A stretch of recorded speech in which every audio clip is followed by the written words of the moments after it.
दो चर वाले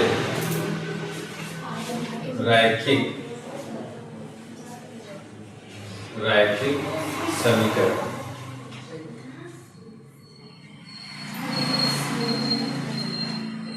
लीनियर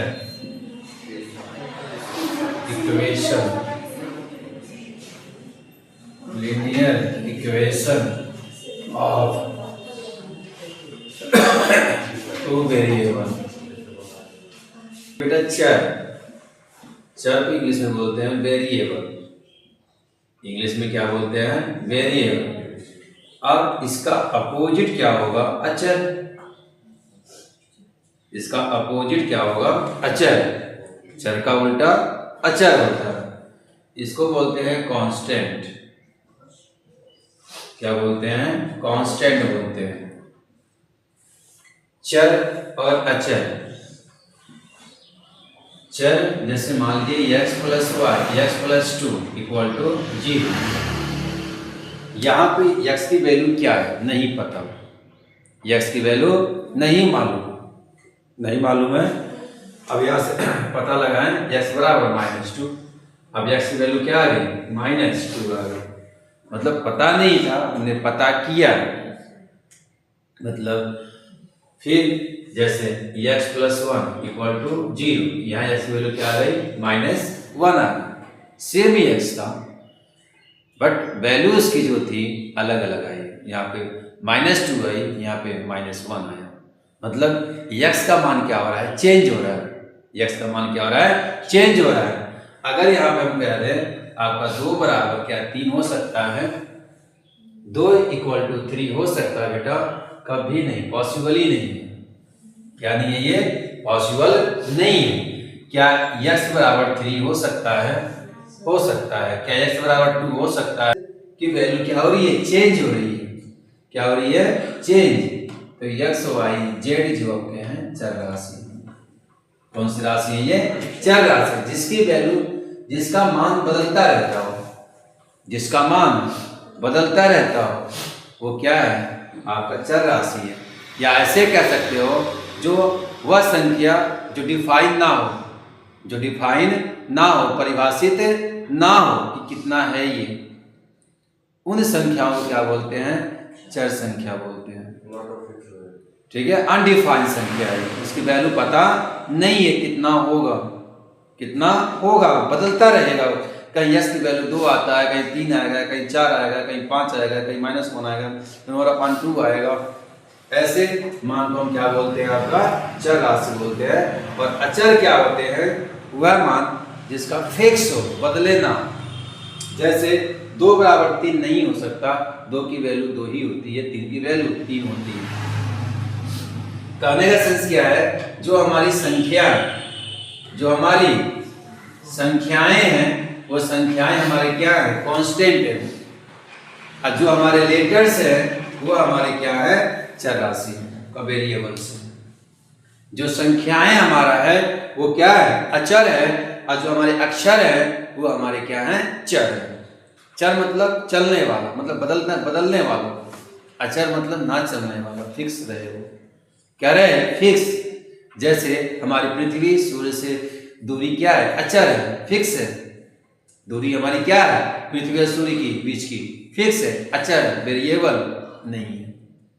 क्लियर हो गया?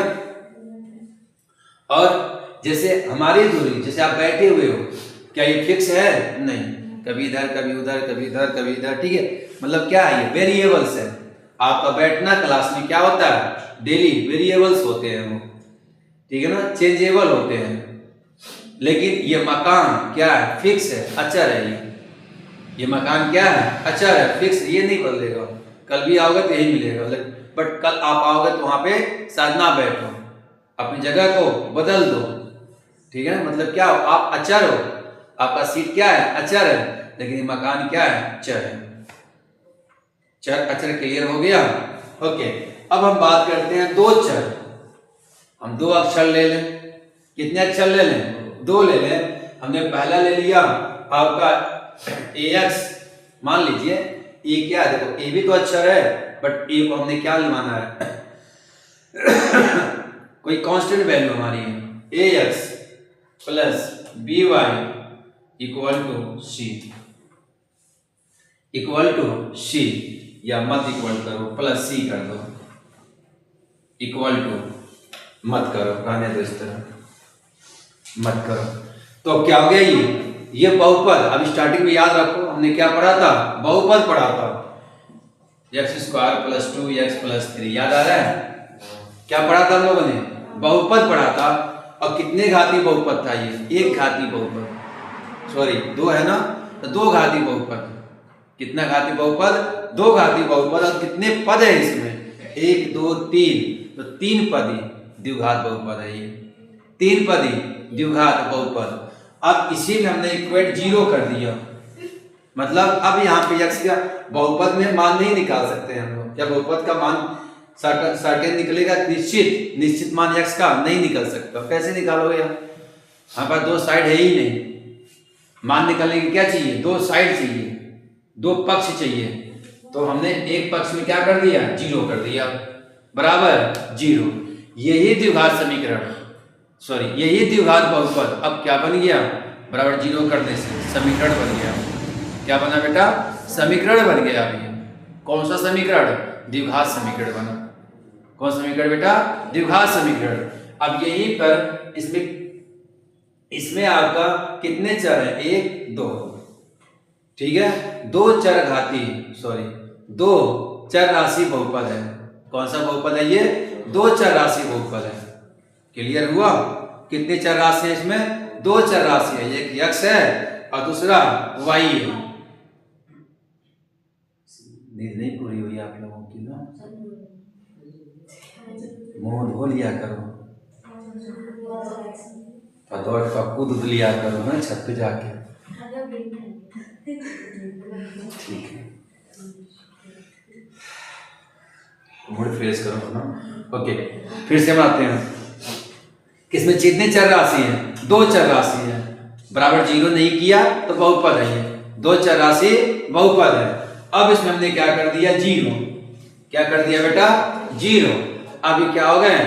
2 चर राशि समीकरण हो गए। 2 चर राशि बहुपद नहीं होंगे, अब क्या होंगे? ये समीकरण। क्लियर हो गया? ये भी आपका अचर पद है, गुणांक है, अभी बता रहे हैं। क्या ये? कोफिशिएंट है। क्या है बेटा ये? अब देखो, अब कोफिशिएंट चर भी हो सकता है, अचर भी हो सकता है। जो गुणांक होता है वो चर भी हो सकता है और अचर भी हो सकता है। जैसे मान लो हम ऐसे ले लें xy + c = 0। रुक जाओ, तो यहाँ पे y का गुणांक क्या है? x है, x का गुणांक क्या है? y है। तो आपका a b c क्या है? c क्या है? अचर पद है, इसमें x है ही नहीं, x y इसमें नहीं है। तो कौन सा पद है ये? अचर पद है। ये दोनों क्या है? चर पद है। अब चर पद में x का गुणांक, गुणांक मतलब किससे गुणा हुआ है, उसमें किस संख्या से गुणा हुआ है। तो x का गुणांक कितना होगा बेटा? a, y का गुणांक b। अब इसी गुणांक को क्या बोलते हैं बेटा? कोफिशिएंट बोलते हैं। क्या बोलते हैं? Coefficient. x of coefficient a, y of coefficient b, y of coefficient v। Clear? और कांस्टेंट टर्म, कांस्टेंट मतलब अचर पद। कौन सा पद? अचर पद। क्या बेटा इसमें है? c। अचर पद क्या है? c है। ये भी क्लियर हो गया? ओके, जैसे मान लो x + y, x - y = -1। अब उसको बताइए x का गुणांक कितना है? 1। कुछ नहीं है तो 1। y का गुणांक -1, प्लस नहीं बोला कि माइनस बोलना पड़ेगा आपको, -1। क्लियर? अचर पद -1, क्योंकि इधर है ना -1 है। क्लियर हुआ? नहीं हुआ? -1 होगा? नहीं, इसको ट्रांसफर कर लेंगे। किस रूप में लेके आएंगे इसको? ax + by plus c equal to 0 इसमें लेकर आएंगे। जब इसमें आएगा तो क्या होगा, ये +1 होगा। क्या होगा ये का, क्योंकि हम इधर बराबर 0 करके तुलना करेंगे, बराबर 0 कर कर क्या करेंगे, तुलना करेंगे। आप क्लियर हुआ? तो ये आपका -1 इधर आएगा तो क्या हो जाएगा, x - y + 1 equal to 0। x1 y b -1 c अचर पद कितना +1 हो जाएगा। ठीक है, कॉमन सेंस का यूज करेंगे हम। इतना क्लियर हुआ? चलिए अब इसमें बताइए, जैसे पूछेंगे वही बताएगा। +3 इक्वल टू 0। y का गुणांक, x का गुणांक कितना इसमें है, x का गुणांक 1 है। x का गुणांक बेटा 1 है, वो क्लियर है ना। y का गुणांक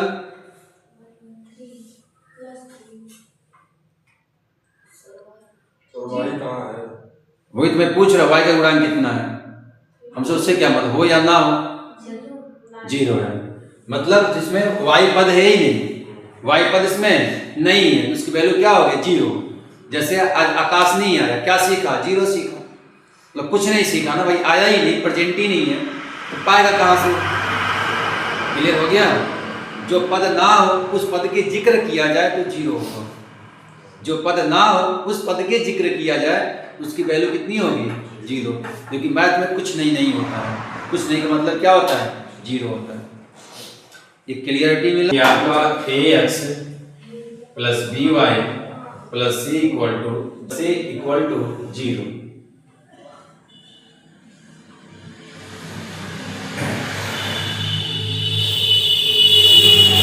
x का गुणांक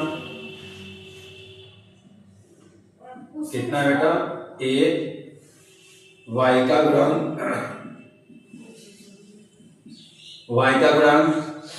b, और अचर पद क्या है, अचर पद c।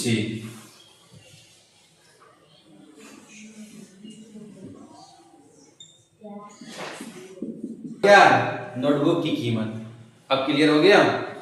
जो नोटबुक की कीमत है पेन की कीमत से 2 गुनी है, बस यही बताया था हम लोग। क्लियर? तो नोटबुक क्या, नोटबुक क्या माना है, x। तो नोटबुक की कीमत पेन की कीमत से 2 गुनी है, क्या दिक्कत है इसमें। क्लियर हो गया ना। या तो इसको ऐसे लिख लो, x - 2y = 0। इसको पक्षांतर करोगे तो प्लस क्या हो जाएगा, -0। ठीक है, इस पे कुछ क्वेश्चन दिया हुआ है। पहला आपका 2x, बोलो 2x + 3y = 9.3 पे 12, 5 पे है, उससे कोई जिक्र नहीं हो रहा। 12 का क्या मतलब होता है जी, अगर मान लो इसको विस्तार करना, रुक जाओ स्टॉप, 9.3 इसको विस्तार करना हो तो क्या करेंगे, 9.3 5 5 5 5 5 कहां तक जाएगा, अनंत तक जाएगा। बस इस बार ब्रैकेट का यही मतलब है, यह बार ब्रैकेट कहा जाता है। क्या बोलते हैं बेटा इसको, बार ब्रैकेट का मतलब ये है वह संख्या अनंत बार रिपीट होगी। क्लियर हो गया ना, वह संख्या अनंत बार रिपीट होगी। क्या 0, ऐसी कौन सी संख्या है जिसपे बार का मतलब नहीं होता है, ऐसी कौन सी संख्या है जिसपे बार लगा दिया जाए कोई मतलब नहीं है उसका बार लगाने का, वो संख्या कौन है, 0 है। ठीक है, जैसे मान लो लिख दिया आपने 0 पॉइंट, अब इसमें 0 का बार का मतलब क्या है, 0 ही आएगा। ठीक है, हमें इससे मतलब नहीं था, हमें सीखना कुछ और है। अब हम क्या करेंगे, इसमें ABC का मान निकालना है, इसका मान निकालना है जी ABC का। तो लिखेंगे हम लोग पहले सॉल्व, पहले इस रूप में लेकर आओ, बराबर 0 करो। पहले हम क्या करेंगे, बराबर 0 करेंगे। तो आपका 2x + 3y - 9.3 पे 12 = 0। अब लिखेंगे यहाँ मतलब यहाँ x 2a, तो a बराबर कितना है, यहां चाहे से लिख दो ax प्लस b वाई, तो बढ़ाने के लिए अगर 1 नंबर में है तो डायरेक्ट लिख देना, अगर 3 नंबर में है तो स्टेप बढ़ाओगे ना। अब एक स्टेप नंबर तो 4 नंबर देंगे नहीं, वो एक स्टेप में 4 नंबर तो मिलेगा नहीं। हम क्या करेंगे, स्टेप बढ़ाएंगे। यहाँ ax plus b y plus c equal to 0 से क्या करने पर तुलना, comparing of ax plus b y plus c equal to 0 से तुलना करने पर, कंपेयरिंग करने पर, तो x का कैंसिलेशन a बराबर 2, b बराबर 3, c बराबर -9.355 बार। क्लियर हुआ? ओके, हम डायरेक्ट कैसे कर सकते थे, a बराबर 2, b बराबर 3, c बराबर प्लस में है क्या हो जाएगा माइनस में, लेकिन इधर लाइन बराबर के ना, बराबर किधर लाएंगे, प्लस है तो माइनस हो जाएगा। यही आंसर हो गया, ठीक है ना। इसका तुलना कर दिया बेटा, देखो यहाँ पे तुलना जब की है तो a की वैल्यू, b की वैल्यू, c की वैल्यू, आगे समझ में, a की वैल्यू, b की वैल्यू, c की वैल्यू, c इधर है तो इधर आएगा क्या होगा माइनस, तो माइनस में आ जाएगा c की value, cx minus y upon, अब इसको ऐसे लिख सकते हो क्या, 1/5 y लिख सकते हैं ना, लिख सकते हैं ना इसको। अब इसको इधर लेके आओ माइनस को, क्या हो जाएगा +1 इक्वल टू 0, a का मान, b का मान, c का मान, कंपेयरिंग ऑफ द, तुलना करेंगे, लिखेंगे यहाँ ax plus b y plus c equal to 0 से तुलना करने पर, तो a की वैल्यू या कुछ नहीं है 1, b की वैल्यू -1/5, c की वैल्यू +1। c का निकालना तो अपन क्या करेंगे, देखो अगर मुझे लगाना होगा, मैं दिमाग लो यहाँ पे, जैसे a की वैल्यू कौन होती है, x का मान होता है, तो इसमें x का पद है क्या, इसमें x का पद है नहीं है, तो मतलब क्या 0, b बराबर y का पद, तो 2 को उधर भेज सकते हैं ना, y को उधर नहीं भेजेंगे, 2 को उधर भेजेंगे, क्योंकि x y को हम कोशिश यही करते हैं कि प्लस में हो, x y का पद हम क्या करते हैं प्लस में हो, तो 2 को उधर भेजेंगे तो -2 हो जाएगा ना, और y का मान क्या है प्लस में, तो +3, c का मान +2 में है, उधर ले जाएंगे तो -2, मतलब अचर पद -2 हो जाएगा। क्लियर? कैसे किया देखो यहाँ पे, आपका 3y -2 बराबर 0 से किया, ये तुलना करेंगे तो ax plus by plus c equal to 0, a का मान इसमें नहीं है बेटा, ना x का पद है, इसलिए 0 हो गया। आपका b का मान y का पद कितने इसमें है 3 है, गुणा 3 लिखा, c बोले तो -2 आ गया ना से। ओके, अब आपका क्या है √3 + 1 बराबर 0।